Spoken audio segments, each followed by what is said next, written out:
Hey everyone, this is Rohit and I hope you all are doing great. You've already read the title, so there's no point of introductions to the three keyboards, and I promise to keep this video as short and sweet as possible. And I'd also like to thank those of you guys who recommended me the Royal Kludge M75 and making this video possible, because I now understand why this is everyone's favorite. But that doesn't mean that this keyboard is the best of the three. Every single one of us have their own preferences when it comes to buying a decent mechanical keyboard, and my job as a reviewer is to point out the regions where the differences lie so that you as a consumer can make the best decision at the end of the day in deciding which of the three is right for you.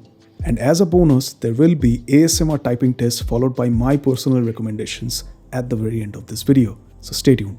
And just so we're on the same page, I just want to say here that the scope of this comparison today is limited to only the essential aspects of a keyboard, like for example the sheer build quality, how good it feels to type on every single day, how's the typing experience, how's the feedback, and of course how good it sounds when you're typing. These are the things I think that should matter the most when you're making a comparison like this, and not unnecessary stuff like RGB brightness or even the fact whether your volume knob is made out of metal or not.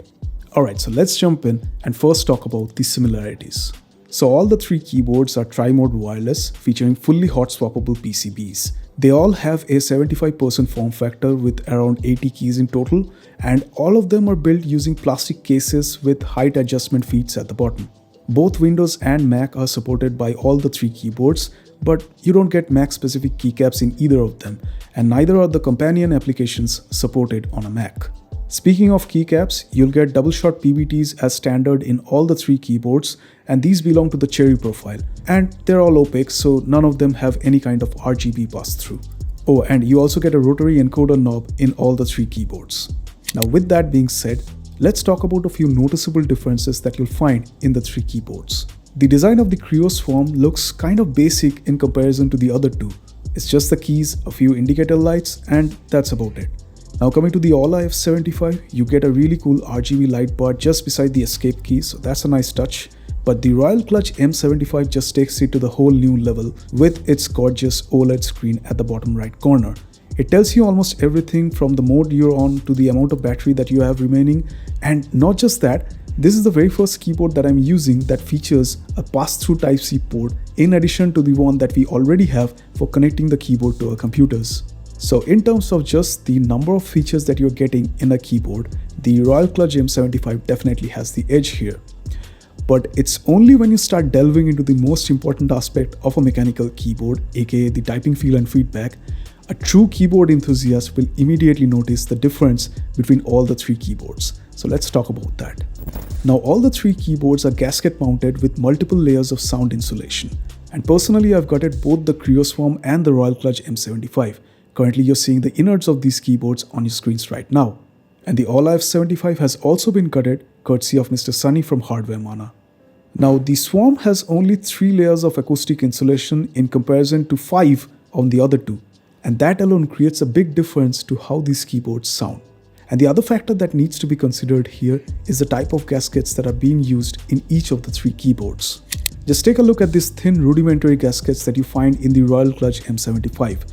These feel a lot cheaper in comparison to the Kreo Swarm, for example, which has thick and spongy gaskets on top of the case. But these are no match with the well-designed leaf spring type gaskets that you get with the Aula F75.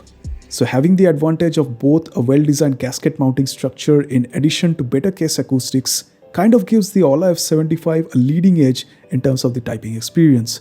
So it doesn't matter which type of switch you get with this keyboard, the F75 will always have a thockier and creamier sound in comparison to the other two. And this is how all the three keyboards sound.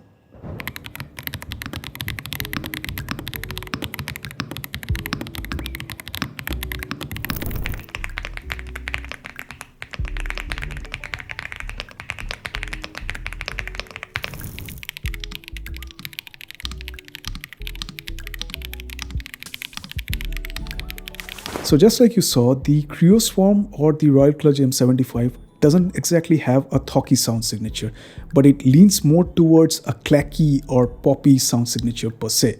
But I'm still gonna give it to the Royal Kludge M75 in terms of having a more controlled and better amount of clackiness. I don't know if any of that makes sense, And it's all thanks to having those 2 extra layers of sound absorption along with the flex cut PCB.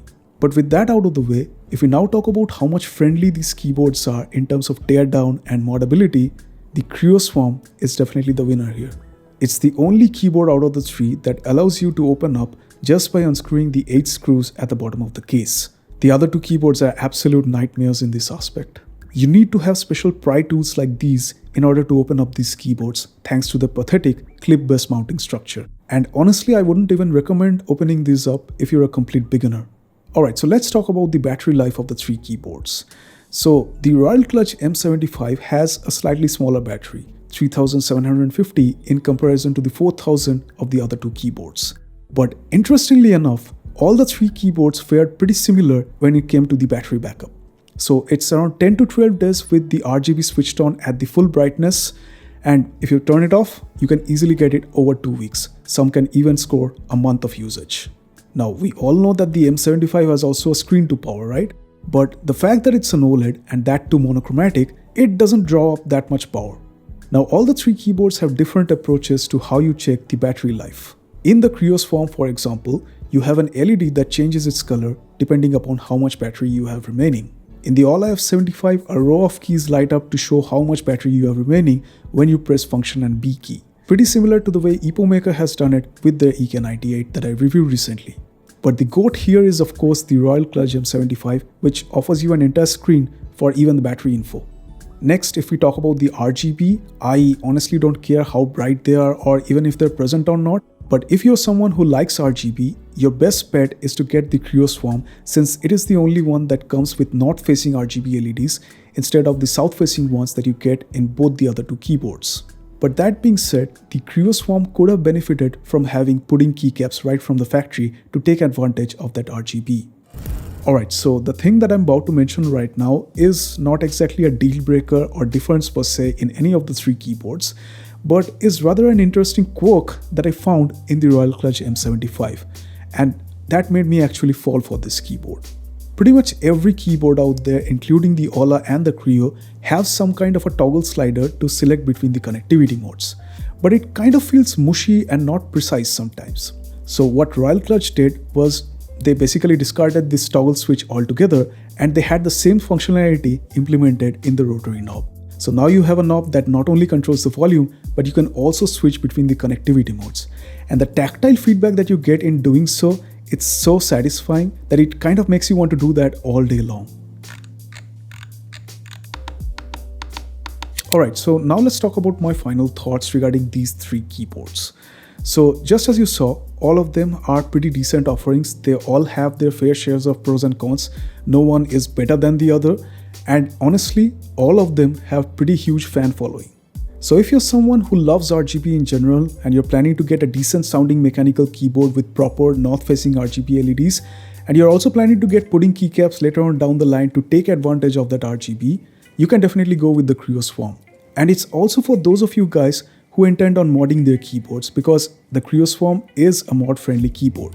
But if you're like me and RGB is not that much of a priority, then obviously it makes most sense when you buy any of the other 2 keyboards. They're practically better than the Kreo Swarm in all the other ways. So I hear you're a big fan of keyboards that sound creamy and talky right out of the box with absolutely zero compromise to the typing experience. The Aula F75 is for you. But if you're someone who wants a feature-packed keyboard that also sounds great, then the Royal Kludge M75 is for you.